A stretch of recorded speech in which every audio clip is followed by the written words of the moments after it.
호세아서 2장 10절부터 20절까지의 말씀을 저와 여러분이 한 절씩 교독합니다. 호세아서 2장 10절입니다. 이제 내가 그 수치를 그 사랑하는 자의 눈앞에 드러내리니 그를 내 손에서 건져낼 사람이 없으리라. 내가 그의 모든 희락과 절기와 월삭과 안식일과 모든 명절을 패하겠고 그가 전에 이르기를 이것은 나를 사랑하는 자들이 내게 준 값이라 하던 그 포도나무와 무화과 나무를 거칠게 하여 수풀이 되게 하며 들짐승들에게 먹게 하리라. 그가 귀고리와 배물로 장식하고 그가 사랑하는 자를 따라가서 나를 잊어버리고 향을 살라 바알들을 섬긴 그 실대로 내가 그에게 벌을 주리라. 여호와의 말씀이니라. 그러므로 보라, 내가 그를 타일러 거친 들로 데리고 가서 말로 위로하고 거기서 비로소 그의 포도원을 그에게 주고 아골 골짜기로 소망의 문을 삼아 주리니 그가 거기에서 응대하기를 어렸을 때와 애굽 땅에서 올라오던 날과 같이 하리라. 여호와께서 이르시되 그날에 네가 나를 내 남편이라 일컫고 다시는 내 바알이라 일컫지 아니하리라. 내가 바알들의 이름을 그의 입에서 제거하여 다시는 그의 이름을 기억하여 부르는 일이 없게 하리라. 그날에는 내가 그들을 위하여 들짐승과 공중의 새와 땅의 곤충과 더불어 언약을 맺으며 또 이 땅에서 활과 칼을 꺾어 전쟁을 없이 하고 그들로 평안히 놀게 하리라. 내가 네게 장가들어 영원히 살되 공의와 정의와 은총과 긍휼이 여김으로 네게 장가들며 같이 읽습니다. 진실함으로 네게 장가들리니 네가 여호와를 알리라. 아멘. 호세아서 2장에는 전반부와 후반부로 나눠집니다. 전반부는 이스라엘 사람들이 여호와를 버리고 바알을 쫓아가는 것에 대해서 비유로 설명합니다. 사랑하는 관계. 여기에 남편이 있는데 이 남편을 버리고 사랑하는 다른 사람을 쫓아간 여인에 대한 모습으로 표현을 합니다. 종종 하나님께서 이렇게 표현하신 것은 남성이나 여성의 차별 때문에 그런 것이 아니라 하나님 자신을 남편으로 비유하기 때문에 그 아내 된 이스라엘을 표현하기 위해서 그렇습니다. 우리도 그렇잖아요. 신부로 표현되잖아요. 예수님은 우리의 신랑이시고 우리 교회는 신부다.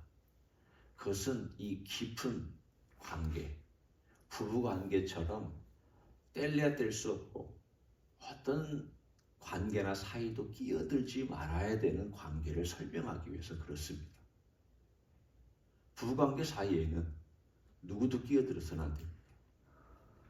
오늘 여기 하나님께서 그 애타는 마음을 그렇게 표현합니다.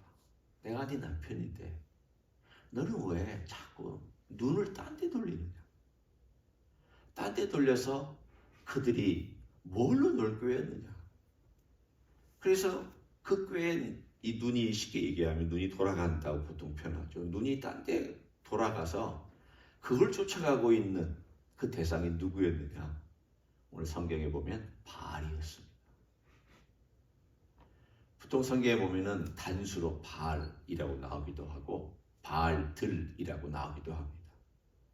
바알들이라고 나오면 조그마한 바알, 큰 바알 또는 이스라엘 전체에서 섬기고 있는 바알 이런 것들의 그 종류를 다 얘기하고 있지만 전체적으로 얘기하면 바알입니다.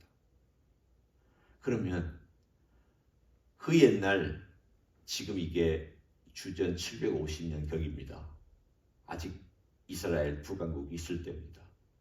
그러면 지금으로부터 2750년 전에 바알을 숭배하던 바알 신앙이 지금은 다 사라지고 없겠네요 라고 말할 수 있지만 그렇지 않습니다.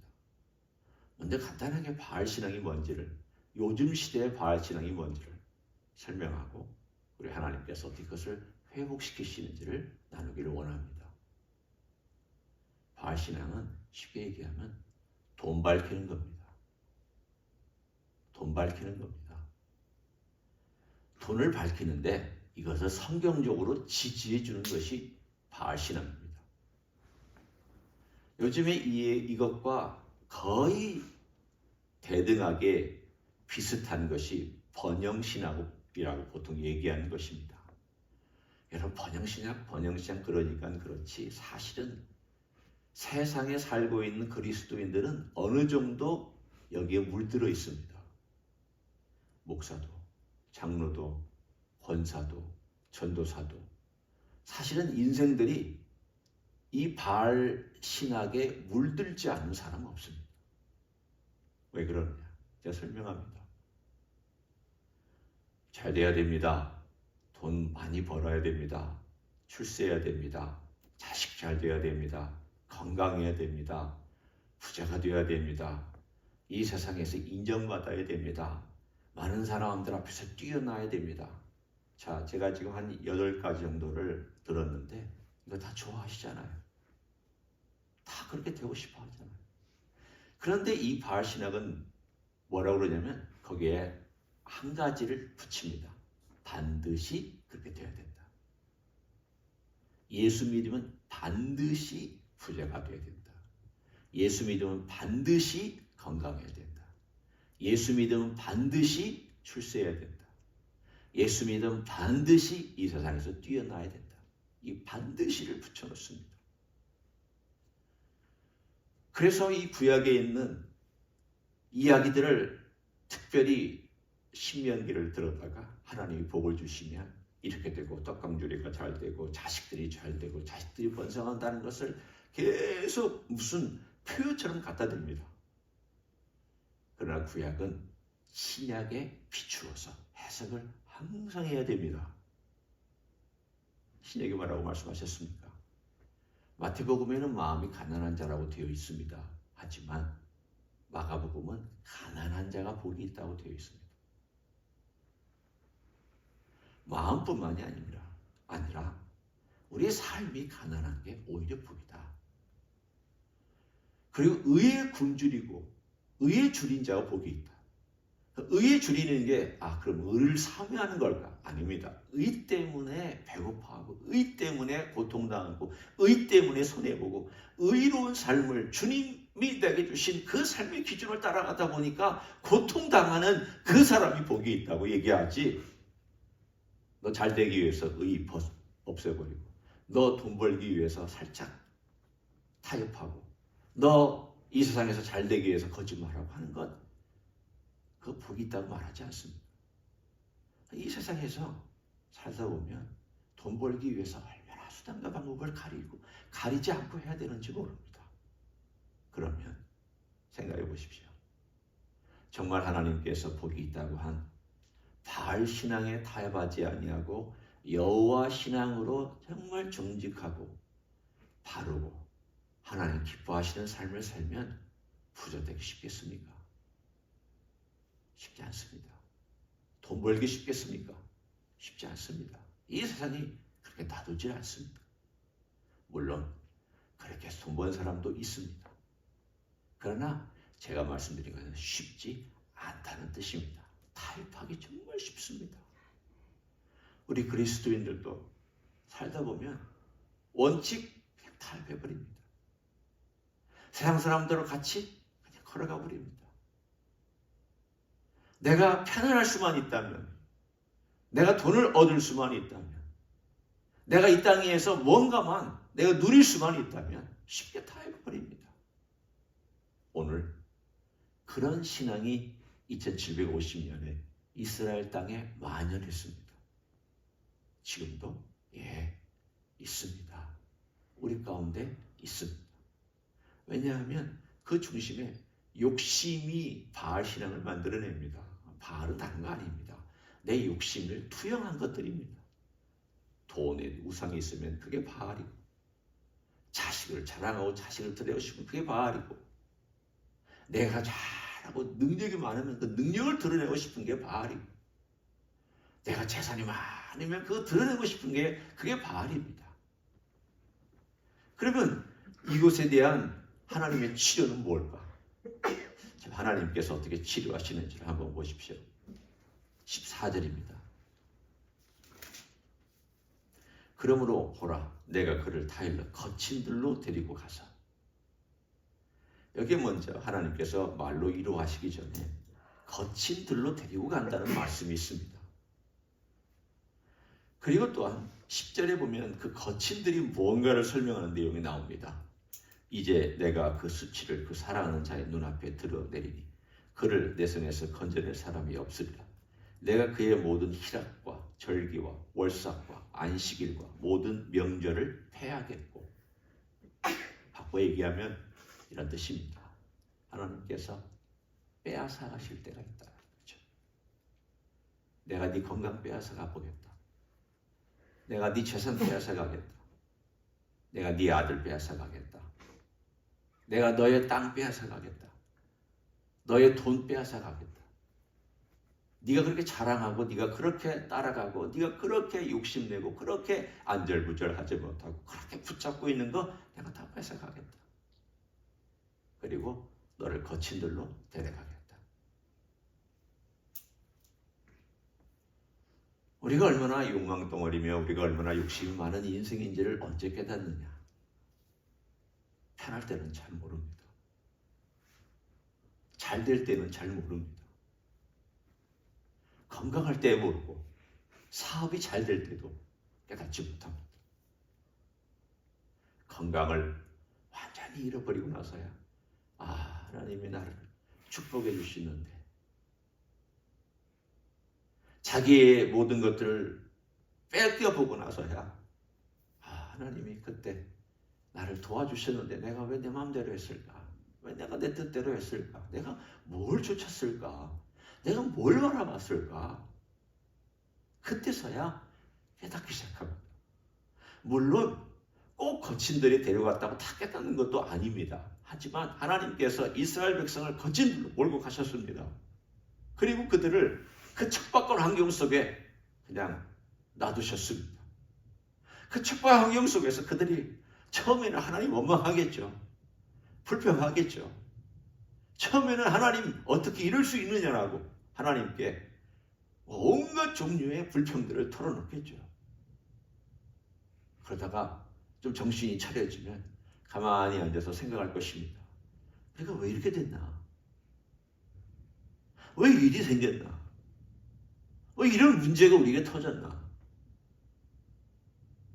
그러고 나서 그들이 과거를 생각하고 오늘 본문에 있는 이 14절이 바로 그런 상황 속에서 이루어진 메시지입니다.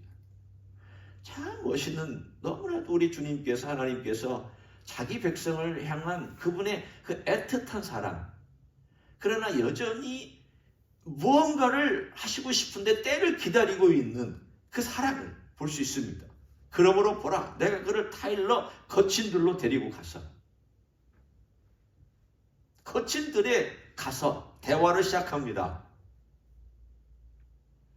화려한 성이 있는 곳이 아닙니다. 풍요로운 들이 있는 곳도 아니었습니다. 자기들이 섬기는 바알이 있는 땅도 아니었습니다. 바알이 우리를 축복해준다, 바알이 우리에게 풍요를 갖다준다, 부를 갖다준다 하는 그 성을 떠나서 거친 들로 데려가서 거기서 하나님께서 타이르기 시작하고 말씀하시기 시작합니다. 그래서 오늘 본문에 말로 위로하기 시작합니다. 여러분, 언제 위로가 들어옵니까? 여러분, 잘 될 때 남이 나 위로 필요 없어. 그렇잖아요. 잘 먹고 잘 살고 잘 되는데 누가 와서 위로한다고 그러면 위로가 필요 없잖아요. 무슨 위로가 필요합니까? 아플 때 위로가 필요하고, 실패했을 때 위로가 필요하고, 상처받았을 때 위로가 필요하고, 잃어버리고 나서 모든 걸 다 빼앗기고 나서 위로가 필요하고, 그렇잖아요. 그때서 주의 말씀이 들어오기 시작하는 것입니다.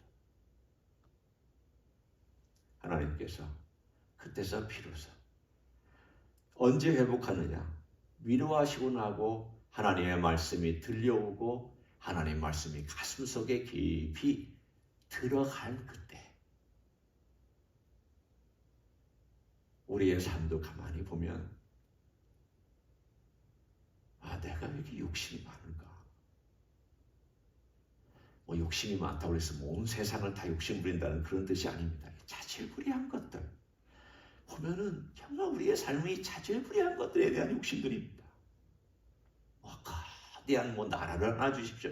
그런 욕심들이 아니라 조그마한 돈 때문에, 조그마한 관계 때문에, 조그마한 내 이름과 명성 때문에, 조그마한 어떤 것들 때문에 그렇게 욕심을 부리고 욕심을 다닥다닥다닥 부리고 있는 내 모습을 언제 보느냐? 실패했을 때 봅니다. 깨졌을 때 봅니다. 고통 속에서 봅니다. 아, 그때서야 하나님, 제가 참 이런 인생입니다. 제가 이 정도 인생밖에 안 되는 것을 주님께서 보여주십니다.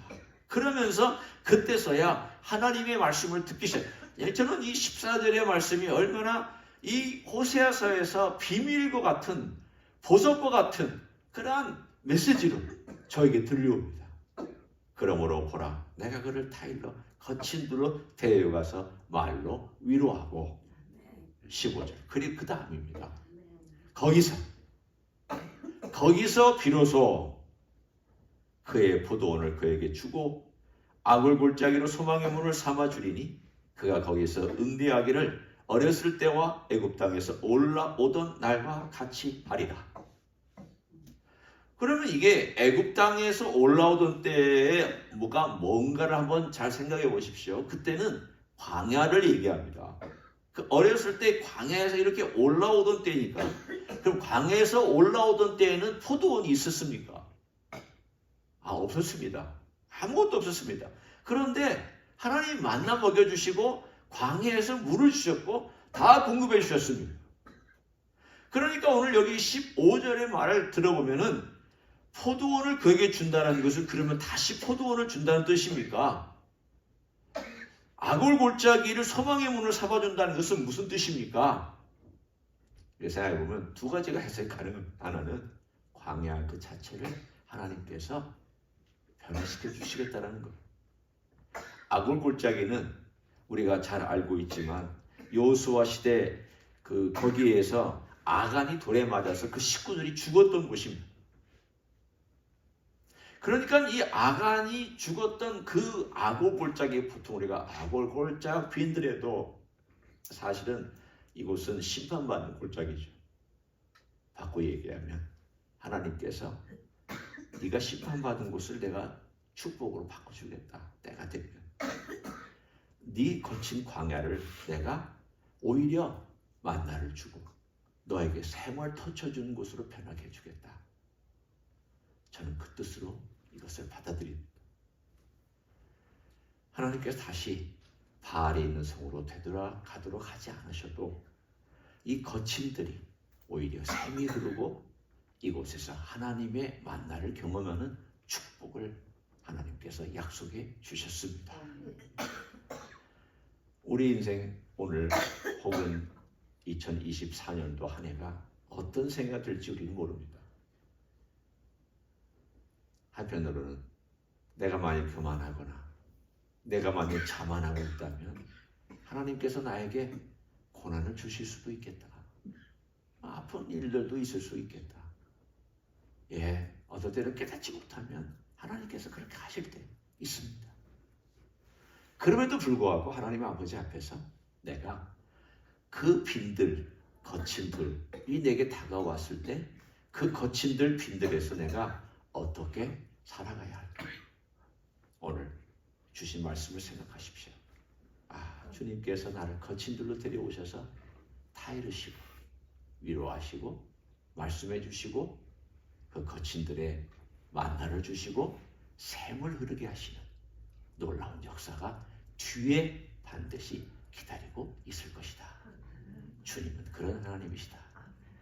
그런 놀라운 역사를 비록 어려움이 있어도 기대하시고 2023년이 팍팍할지라도 그런 하나님의 은혜와 역사를 기대하는 하루하루가 되시기를 예수님의 이름으로 간절히 축원합니다. 아멘. 기도하겠습니다.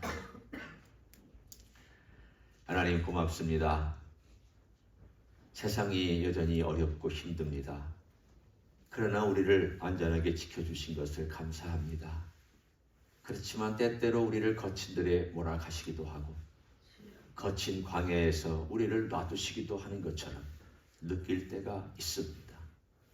주님, 그때에는 생각하게 도와주시기를 원합니다. 말씀을 생각하기를 원합니다. 주님을 생각하기를 원합니다. 주님께 집중하기를 원합니다. 주님께서 우리의 삶에 위로하시고 타이르시고 붙잡으시고 내 마음에 말씀하시는 것을 세미한 음성을 듣는 시간 갖기를 원합니다. 주님의 음성을 들으며 주님 앞에 깊이 가게 하시고 주님의 도우심과 은혜를 체험하는 한 해가 될 수 있도록 축복하여 주시옵소서. 이제는 우리 구주 예수 그리스도의 은혜와 하나님 아버지의 극진하신 사랑과 성령 하나님 교통하심의 역사가 우리의 삶이 세상을 향하고 있을 때, 잘못된 바알을 향하고 있을 때, 우리 주님을 향하게 만드시기 위하여 주님은 우리를 때때로 거친 들로 보내시고 거기에서 주님께 집중하게 만드시는 그 귀한 과정을 통하여 더 주님을 알아가고 배우기를 소원하는 이 자리에 참여한 모든 종들 위해와 주임지 희수교회 위해와 이민교회들과 한국교회들과 선교사님들 위해 이제로부터 영원히 함께 하실지어다. 아멘.